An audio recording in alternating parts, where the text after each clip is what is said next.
I'm gonna make my way back out to get a plate of fruit, but this is what it looks like.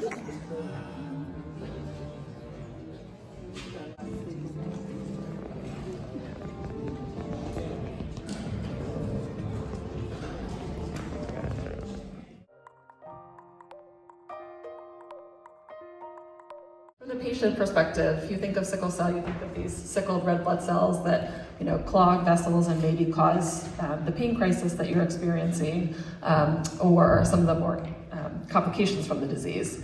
Now, when you look even closer inside those red blood cells is a molecule called hemoglobin, and we have millions upon millions of molecules of hemoglobin in each red blood cell. And for somebody with sickle cell, this one molecule of hemoglobin, it contains that sickle mutation that you're born with. And when you get down to the DNA level, it's a single misspelling that causes all of the complications of sickle cell disease. And so you all are very familiar. We can treat the patient in front of us. We can give you fluids, we could give you pain medicines, we could give you antibiotics, or we could try to prevent some of the complications of those cells sickling by, the risk of infection with your vaccines, giving you penicillin when you're young, our sort of tried and true medication hydroxyurea with transplant or with gene therapy. The organization that approves drugs in this country approved not one but 2 gene therapies for the treatment of sickle cell disease. You may have heard about it on the news. It was covered by all the major news networks, which I know we're all doing streaming now, but it was on all of those major networks, GMA, NBC, CBS, PBS, and it was even part of a statement that day that this was FDA approved by the White House from President Biden himself, because this is such a big milestone. So we need to put gene therapy in the context of how we treat our patients with sickle cell disease. And down at the bottom you see we have now 2 FDA approved gene therapies. And we can do this with using either stem cells from a donor, or we can use cells from the patient and genetically modify them and give them back to the patient. Now, as Dr. Weiss alluded to, these are potentially curative. They are not 100% guarantee, and we can't reverse any organ damage that has already occurred. So, for example, if you have AVN, going under this process will not completely eliminate your AVN. You may continue to have symptoms after transplant. And yes, there are significant risks with this, which is why this bucket is not as full, including death. So then why would you consider such a risky strategy, even though it's potentially curative? And the answer is because sickle cell disease affects nearly every organ in the body. It's a disorder of that red blood cell that touches every organ. And so it is a chronic disease that gets worse over time. So you can see here the list of complications grows as a patient gets older. Some of them in red are irreversible, even at a young age. And so we all know about the acute complications, acute pain crisis, acute chest infections, chronic organ damage that occurs over the lifetime of the patient, to the heart, to the kidneys. The risk of infection, right? We tell you if you have a fever, you need to come in with some immediacy. But really what's at the center of this is the patient's quality of life that you have to ask yourself. We have our red cells that circulate in our body and deliver oxygen. And we have our platelets, which help us stop us from bleeding. All 3 of those cells come from a single cell inside our bones called the stem cell. And the stem cell is responsible for making all of our blood. And if you carry the sickle mutation, which is genetically inherited in all of your cells, it only shows itself in the red blood cell, but that stem cell carries that sickle mutation, and it's told to make red blood cells that can sickle. So the idea upon curing somebody is to either replace those stem cells with somebody who doesn't have sickle cell disease, that would be a donor transplant, or we could take a patient's own stem cells and repair them. And that's what we're talking about here today, which is gene therapy. And what will happen then is instead of making sickled red cells, your red cells are now normal. And so you are not going to have those complications of sickle cell disease if your red cells are normal and no longer sickle. So in gene therapy, we collect a patient's stem cells. You have millions upon millions of stem cells. We can take some of them out without causing problems. We take those stem cells and we correct them in the lab, and we'll talk about that. And then we condition the patient. So we have to get rid of the patient's current stem cells in order to make space for these new cells. And then we give those cells back to the patient. For a donor transplant, we collect cells from the donor. At the same time, you're conditioning the patient, making room for those new donor cells. And then we infuse the donor cells into the patient. So there are key differences in the conditioning for both of these types of transplant. So in gene therapy, we need to use high doses of toxic chemotherapy, and a lot of the side effects and risks from gene therapy come from having to use high doses of chemo. And this is a couple days of chemo. It's not like somebody with cancer where you're getting repeated chemotherapy exposure. It's a one-time, several days of chemo to sort of wipe out your current stem cells to make room. Now, in transplant from a donor, historically, we did use very high doses of chemo, sort of that same toxicity, but more recently, over the last several decades, we've realized we can probably reduce that toxicity, and so a transplant from a donor potentially could use much less toxic conditioning. About our repetition of what Dr. Leonard just talked about, but again, I'm a transplanter. I look at things a little bit differently on the other side than how Dr. Leonard looks at it. That's why we thought we'll both talk to you about our perspectives. And so I'll talk about how bone marrow transplant works first, because that's the treatment that has been available for over 40 years now. And then we'll talk about what are the different kinds of gene therapies, how they work. And then towards the end, we'll discuss, why would you choose gene therapy, or is it right for you? And so I'll start with this. Over there, it's Dr. Jane Hankins, who's one of our hematologists, has been here for a very long time, standing with Kim George Wilson. And Kim now, I think, is in her 50s, but she was a young girl in 1983. She was 12 years old, she had sickle cell disease, and she also had leukemia. So she got a bone marrow transplant from her sibling to treat her leukemia. And when she got better from the transplant, she didn't have sickle cell disease either. So we have known since 1983 that we can use a bone marrow transplant from a brother or a sister who doesn't have sickle cell disease to cure sickle cell disease if that's what you want to do. Now, how does bone marrow transplant work? So if this is a patient with sickle cell disease, and this is what your blood looks like, as you can see, there are a lot of sickle cells over here. The first thing that we do is to find a donor. Now, a donor is usually a person who's genetically very similar to you and doesn't have sickle cell disease. Now, that donor can be a brother or a sister. It could be an unrelated person who has just volunteered to say, hey, if anybody needs a transplant, you can check me, and if I'm a match to them, I'll donate bone marrow for them. Or it could be a parent or a cousin or an uncle, somebody who is genetically similar to you. So we try to find a donor. Now, the first thing that we do when we are doing a bone marrow transplant is we collect stem cells from the donor, because stem cells are the ones which make all kinds of blood cells. Think of them as factories that make blood cells. So we collect stem cells from the donor, and there are various ways to do that. But then once we have the stem cells, the next thing we have to do, yes, that's right, we're talking about what we're going to do next. The next thing that we do is we need to give chemotherapy.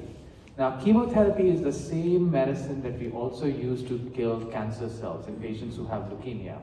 But the good thing with chemotherapy that we use over here is it also kills sickle cells, it also kills the cells, the stem cells that make sickle cells. So we then have to use chemotherapy, and what chemotherapy does is it wipes out the patient's bone marrow. It creates space over there for the new cells to come in. And after we have wiped out the marrow and created space, then we put the cells from the donor that we collected previously into the patient. And as these cells grow in the patient, which takes a couple of weeks, now the patient starts making blood cells which look just like the donor. And because the donor doesn't have sickle cell disease, now the person who got the transplant doesn't have sickle cell disease either. So this is essentially what transplant looks like, and it takes about 2 to 3 months to do all this stuff, to find a donor, to collect cells from the donor, to give chemotherapy, and then to recover from that transplant. So it's about a 2 to 3 month process. Of course, there is a recovery period after that, which can be as short as 3 to 6 months, or it could be as long as 1 to 2 years. And that really depends upon what kind of transplant you got, who your donor was, what complications you had. So that's a individual thing that varies from person to person. Now that we know what transplant looks like, why don't we do transplant for everybody? So we've been doing it for over 40 years. We really understand what the risks and benefits of transplant are. As Dr. Leonard said, we have transplanted, we as in not just at St. Jude, but all over the world, we have transplanted thousands of patients with sickle cell disease and thousands more who have leukemia. We have done many, many transplants. We can proceed to transplant very quickly. So if you have a very severe disease, and when I say severe disease, things like somebody who's getting admitted to the hospital on a monthly basis because of pain, if you have acute chest syndrome, we can go to transplant very quickly if you have a donor available. And like Dr. Leonard was saying, we have learned how to do transplant better. So now we can use lower dose chemotherapy. We don't have to use high dose chemotherapy to do transplants. We have improved upon the methods how we do transplant, so that we can get less and less chemotherapy, which causes less damage to the body. Anytime we give chemotherapy, whether it's low dose or high dose, it's going to damage some things in the body.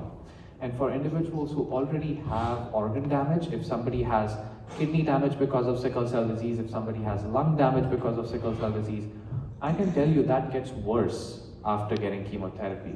Now the damage is less if you use less chemotherapy, the damage is more if you have more chemotherapy. And the younger you are, when you get transplanted gene therapy, the better you tolerate. The older you are, organs have already suffered a lot of damage because of sickle cell disease. And then if you give chemotherapy, especially high dose chemotherapy, the risk can be that much higher. So those are sort of the things that we discuss when somebody comes and talks to me about, hey, I want to do transplanted gene therapy. This is the sort of conversation, the risk-benefit ratio. Is this the right thing for you? These are the sort of conversations that I have. And usually, it takes a very long time. It's a 1 hour, hour and a half long conversation.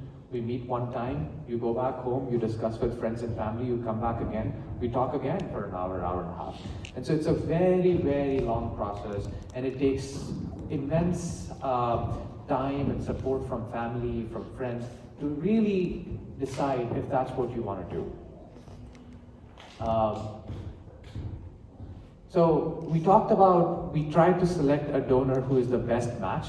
Now, the best match usually is a brother or a sister who doesn't have sickle cell disease and also is a genetic match to you. Now, statistically speaking, if you had 4 brothers and sisters, maybe one of them will be a match. So it's not like every brother and sister is a full match. Out of 4, 1 may be a full match to you. And that's the kind of transplant that we've been doing for over 40 years now. But recently we've started doing transplants using half-match donors. So donors who are only half a match to you. And your parents are always half a match to you, your children are always half a match to you, and half of your siblings are a half match to you. So as you can imagine, finding a fully matched donor is hard, because if you have 4 siblings, one of them will be a full match. But finding a half-match donor is relatively easy, because your parents, your children, half of your siblings will be half a match to you. So we've been doing those sort of transplants more and more now. They are experimental. We've been doing them for a little bit longer than we've been doing gene therapy, but still, we are still trying to develop better methods to do the half-match transplants. And I wouldn't consider them standard of care. Standard of care is, you go anywhere, any hospital you go, they will tell you this is the treatment. But this is available, the half-match transplants are only available at some centers, usually on a clinical trial, on a research protocol, so that we could make the transplant better, not only for you, for the person who is receiving the transplant, but also for future patients who may come after you. So we are studying from these processes. Now, as Dr. Leonard was mentioning, there are a number of problems with transplant. First is you have to find a donor, and we don't find a donor for everybody. Even if you're able to find a donor, there are immune problems with transplant, because we are taking cells from one person, putting them in another person who they don't belong to. So these cells can fight with each other. If you put somebody else's cells in me, my body is going to fight those cells. My body is going to try and reject those cells. And I can get rid of those cells. Now, if I got a transplant for sickle cell disease and I reject the graft, reject the cells that are being put in me, my sickle cell disease will come back. But what if the other thing happens? If those cells that we are putting in me, they reject me, they attack me, I can get a very bad disease called graft versus host disease. And graft versus host disease, it can happen in 1 out of 5 people who get a transplant. So it's not uncommon. The graft versus host disease can be as mild as a little bit of a skin rash, a little bit of a diarrhea. But let me tell you, I've seen patients who have died because of graft versus host disease. Graft versus host disease can cause horrible ulcers all over your skin. It looks like you've had burns, like somebody literally took a flamethrower and burnt your entire skin. That's how bad graft versus host disease can look like. There are some patients who have gallons and gallons of diarrhea. I've had patients who have graft versus host disease of their intestines, and they are literally sitting on the commode pooping all day long. They can't even get up because they have so much diarrhea. And so graft versus host disease is a very bad, horrible, no good complication of transplant, which can happen in about 1 out of 5 patients. And so these are the sort of things which is why we try to find the best donor for doing a transplant, because the risk of graft versus host disease and rejection goes low if we have a better matched donor. Now that risk is higher with half matched donors, because half match only means you're matching only half of the genes. But by newer methods, we are trying to somehow reduce that risk, and we are not quite there yet. Now there are other risks which are associated with given chemotherapy. Now, it doesn't matter what kind of transplant we do, we still have to use some sort of chemotherapy. We can use low-dose chemotherapy, but we still have to use some chemotherapy. And when somebody gets chemotherapy, you lose your hair. The hair loss is temporary, your hair grows back after some time, after a couple of months, but almost everybody loses their hair, or most of their hair. Chemotherapy also can affect your ability to have children the normal way. Because chemotherapy, as I told you, it causes damage to your organs. So it can make some people infertile. They may not be able to have children the normal way after getting a bone marrow transplant. When you get chemotherapy, chemotherapy suppresses your immune system, your ability to fight infections. And so there is a period of time for about 2 to 3 months where you are at a high risk of catching infections after getting a transplant. Last but not the least, chemotherapy increases your risk of getting cancer down the line. Now that risk is not very high. Out of 100 people who get chemotherapy, maybe 1 or 2 will develop cancer over the next 20 years, but that risk is there. And then again, as I said, transplant is risky business. It's a high risk, high reward therapy. If it works, great, you will be free of, hopefully you'll be free of sickle cell disease, but if it doesn't work and bad things happen, infections, graft versus host disease, people can even die because of transplant. And so that's a very real risk of transplant that is there. And that's something that, even though it is a rare risk, that's something that I end up spending a lot of time talking about, because when you're signing up to do either transplant or gene therapy, you need to know what's the worst thing that can happen to you. Because if you're prepared for that, if you know my sickle cell disease is so bad that I don't care, I'm ready to take that risk of all the risks that I just talked about, that's when we truly understand each other. And that's what Dr. Weiss was talking about, the informed consent. I don't want to tell you all the good things and hide all the bad things, and then you sign up for transplant or gene therapy, and when a bad thing happens, you say, well, Dr. Sharma, you never told us about that. What I try and do is tell you so much, maybe too much, about the bad things, so that you know exactly what are the bad things that can happen. Hopefully they won't happen, but if they do, at least we have together made a decision, a shared decision, that yes, I understand what the risks are, but still this is the right thing for me. This is what I want to do. Okay. So these first three problems that I talked about, we can fix them, we can address them if we use an individual's own cells. Instead of finding a donor, if we use your own cells and do some sort of genetic modification to them, we can fix these problems. And so that's where gene therapy comes in. Okay, so once again, how do we do gene therapy? This is a patient on the right side, yes, that's the blood cells. In gene therapy, we don't have to find a donor. Every person acts as their own donor. So we collect stem cells from the patient himself or herself. We send those stem cells to a laboratory where they do some sort of genetic change to them, and I'll talk about some of these changes that we do later on. But this is the difference. Once we have made, this is the similarity to transplant rather. Once we have made that genetic change to the cells, we still have to use chemotherapy. Because remember, we need to use chemotherapy to kill sickle cells, to kill the stem cells that are making sickle cells.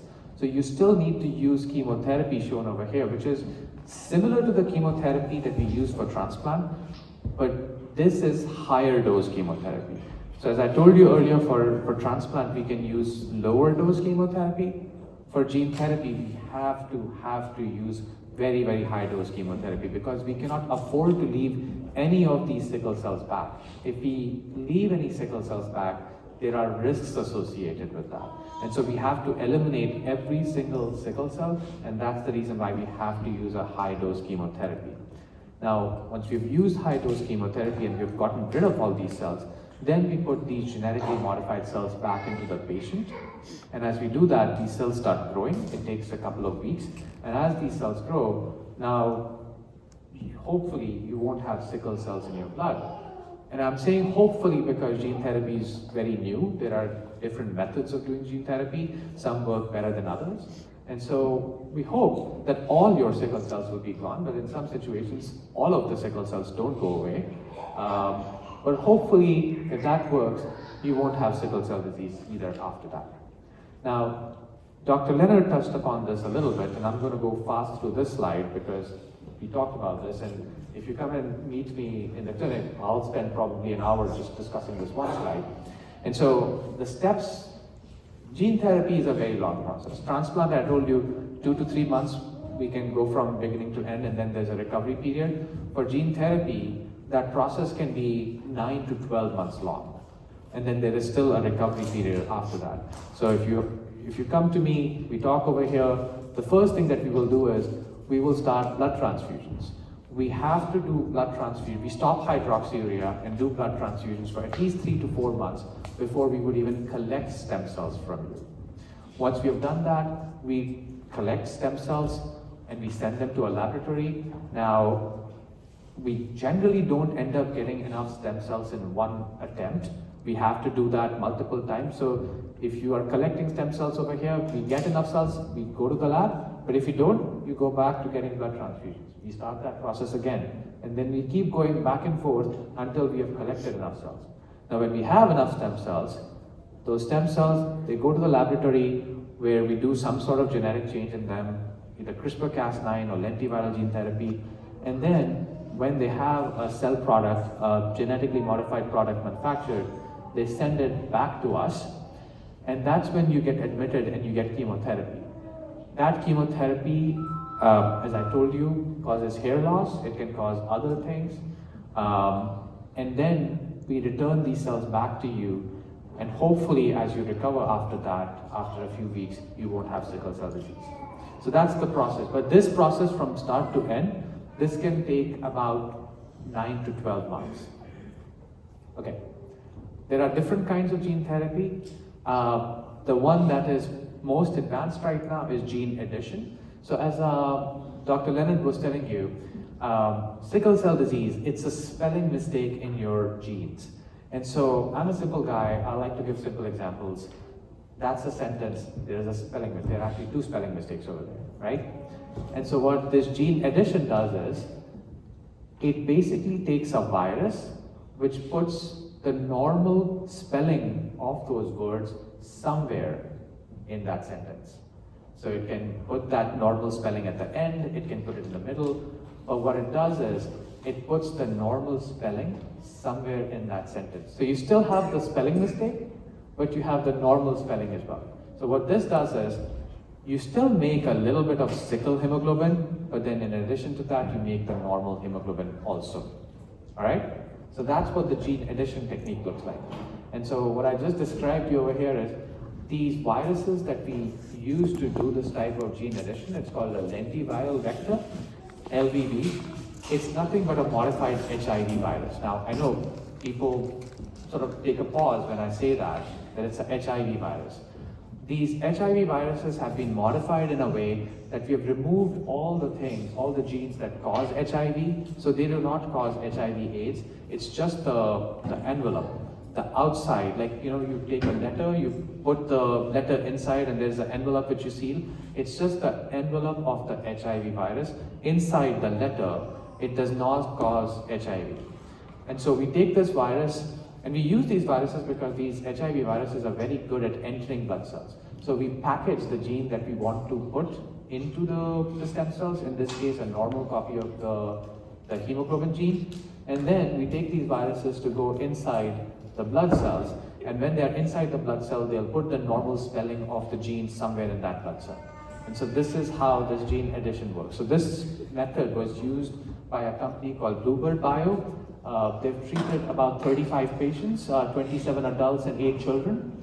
Those patients have been followed for about 3 to 4 years now. And as you can see over here on this right-hand side curve, in the red color is the new hemoglobin that they have put in, and they followed these patients for 3 months to 36 months. So as you can see, about half of the hemoglobin that these patients make is the new hemoglobin, the normal kind, and in green is the sickle hemoglobin. So about half of it is the sickle hemoglobin. And by doing that, your blood becomes like blood from somebody who has sickle cell trait. So you don't completely get rid of sickle hemoglobin is still there, but you become like sickle trait. And as you can imagine, sickle trait individuals don't have sickle cell problems. Those who got this type of treatment don't have problems either. And most of these patients are doing well. 30 out of 33 patients are doing good. They don't have any pain crisis. But there are 3 patients who have continued to have pain crisis even after getting this type of gene therapy. Now, this gene therapy costs about $3.1 million for one treatment. And for most of us, that's beyond the reach. So people are figuring out how insurance is going to pay for it. How are thousands of people going to get gene therapy? We're still trying to figure out because these treatments are very, very new. So more to come on that. Okay. All right. So more fetal hemoglobin is good for you. As Dr. Leonard was saying, we use hydroxyurea to raise fetal hemoglobin.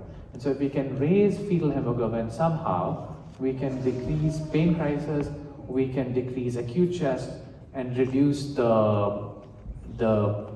improve the quality of life. And so how do we do that? So sickle cell disease is caused due to a mutation over here. This is your adult globin. These are the fetal globins. Everybody makes fetal hemoglobin when we are in our mother's womb, okay? Now at the time of birth, another gene gets produced. This is like a light switch. So when this light switch gets turned on when you're born, this actually goes and turns off fetal hemoglobin and turns the adult hemoglobin on. And adult hemoglobin is where the sickle mutation is. Now, if we can somehow get rid of this switch, we can start making fetal hemoglobin again. So we do that by using these molecular scissors called CRISPR-Cas9. You must have heard about that. This is what Emmanuel Charpentier and Jennifer Doudna got a Nobel Prize for a couple of years ago. So it's a very, very new thing. It was just discovered within the last 10 years. And so we can use these scissors to go and get rid of this switch. And when we get rid of this switch, we can turn fetal hemoglobin back on again. And that's how we can increase that. The other way to do that is to use the same scissors and go and get rid of the place where this switch works. And so there are 2 different methods using CRISPR-Cas9 to increase fetal hemoglobin. Now the first method that I told you, which was doing this is now clinically approved, and I'll tell you about that. The other method, cutting over here, that's what we are going to do in a clinical trial at St. Jude starting this summer. Okay, we'll skip that in the interest of time. Okay, so this is one of these treatments which was approved in December. It's called Casgevy. Again, very similar results to the previous one. In this situation, half of the hemoglobin that is produced is fetal hemoglobin, and you still keep making the other half, which is the fetal hemoglobin and sickle hemoglobin, half and half. And this is a treatment which they treated 44 patients, 32 adults, 12 children, and 28 out of 30 people who have been followed long enough don't have sickle cell related problems. 2 people have continued to have sickle cell related problems afterwards as well. And this is a treatment which is costing $2.2 million. So again, these are very, very expensive treatments. And we're still trying to figure out how insurance is going to pay for any of these. Dr. Leonard briefly touched upon this. This is what we are currently doing. We are changing the spelling, but not fixing it. We would like to fix the spelling and make it all right, but that's harder to do, but we are working on that. And there is a company which is running a clinical trial, which is using a very new technology called base editing. That clinical trial is going on right now. We don't have any results from that, but they are trying to do that. Not exactly change the spelling of the sickle mutation, but change the spelling somewhere else. So, what are we doing over here? So a clinical trial at St. Jude called SAGES-1, St. Jude Autologous Gene Editing for Sickle Cell Disease, trial number 1 will be opening this summer. Initially, we will be treating patients who are between 18 and 25 years of age. Eventually, once we've shown that it works, then we will reduce the age that patients will be treated for, and this will increase fetal hemoglobin in the red blood cells. And I showed you earlier how this will work. We are also working on methods to use base editors to do precise corrections in the genes, which hopefully will be available in the next couple of years. So it solves a couple of problems using your own cells, but it does come with the same problems that I told you previously, because we still have to use chemotherapy. And then there are unknown risks of gene therapy. Gene therapy has only been around for 5-6 years now. Only 70-80 patients have been treated with gene therapy. And one such risks happened when in 2021, the company which was running the clinical trial, there were 2 patients on that trial that developed leukemia. And so the trial was halted and extensive investigations were done. And one of the things that they worried about was that these lentiviral vectors might have caused damage to the spellings and might have caused leukemia by damaging the spellings even more. Now, extensive investigations that were done afterwards basically showed that that wasn't the case, that the virus wasn't responsible for development of leukemia in these patients. But nevertheless, those 2 patients did develop leukemia after getting gene therapy. And this is one of the risks that we are still trying to figure out. But what I tell all the patients is, anytime we take cells out from a patient, genetically modify them and put them back, there is a risk that that individual might develop leukemia afterwards. We don't know how high that risk is, possibly really, really low, because not a lot of patients have developed this, but that risk is still there anytime we do any kind of genetic change to the blood-forming stem cells. And so long-term follow-up and research is really needed. We need to follow these patients who have gotten gene therapy for 10, 15, 20 years and really understand what that risk is. And at the same time, I encourage everybody to participate in clinical trials so that we can learn from these patients who are getting these treatments, these new treatments, so that we can make these treatments for people in the future. And then I'd like to end here by talking about the C word. Dr. Weiss mentioned we don't like to use the word cure because cure can mean different things to different people. Some would say, well, if you don't have sickle cell related pain, if you don't need hydroxyurea, other medicines, you don't need blood transfusion, that's a cure. For those of you who have seen me in the clinic, I'm sure you've tell me about the wall. I tell everybody, your body is like a wall and sickle cell disease is like a hammer. The hammer keeps chipping on that wall every single day. Even if you don't know it, even if you're not hurting, even if you can't find it, sickle cell disease is chipping on that wall every single day, taking one brick out at a time. When we do transplant or gene therapy, we take that hammer away, but we don't repair the wall. So the damage that's been done at the time when you come to transplant or gene therapy, it's probably going to stay.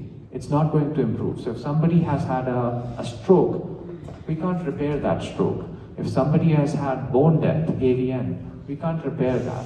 And so that's why I tell people to take their medications, their hydroxyurea, voxelotor, anything, stay healthy, not to do any, not to smoke, not to drink alcohol, so that they keep their body healthy, so that when time comes, when they are ready to go to transplant or gene therapy, their body is in the best condition that it can be to get to a potentially curative therapy.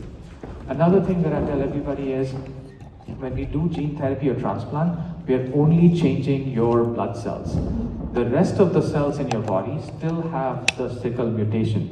So when you undergo gene therapy or transplant, and then you have children, your children can still get the sickle gene and they can still develop gene therapy. We don't change any other cells in your body except for the blood cells. And so it's extremely important that we all make decisions about our own health, whether this is right for us or not. And again, I don't want to promise anybody that, do these treatments and they'll be good for you and you'll be fine after that, because not everybody might get a cure. These are transformative therapies. They really make a huge difference in their patients' lives, hopefully for the better, but sometimes it may not turn out to be as good as we want it to be. And so what treatment should I pick? Well, the short answer is, I don't know. There are a number of these treatments available. Many of them are in clinical trials, 2 of them are approved right now, but they all are followed for a very short duration of time. 30 to 40 patients each have gotten those treatments. They've only been followed for 4 to 5 years. With gene therapy, we don't know what the long-term results are going to be. And so we need to first know all that. And it requires individual decision on everybody's part to decide. Okay, sorry, I am going too much. Okay. But here is the thing, if you have an opportunity to participate in a clinical trial, I would encourage you to participate in a trial so that you don't only hopefully get some benefit yourself, but you can help advance the field of gene therapy for others. And today you will talk to 2 of my patients who underwent gene therapy on 2 different trials, and hopefully they'll share their experience and their journey with you. And so with that, I thank you for your attention. This is one of my patients here, Corey, who will talk to you a little bit later, and we'll take questions in that. Thank you.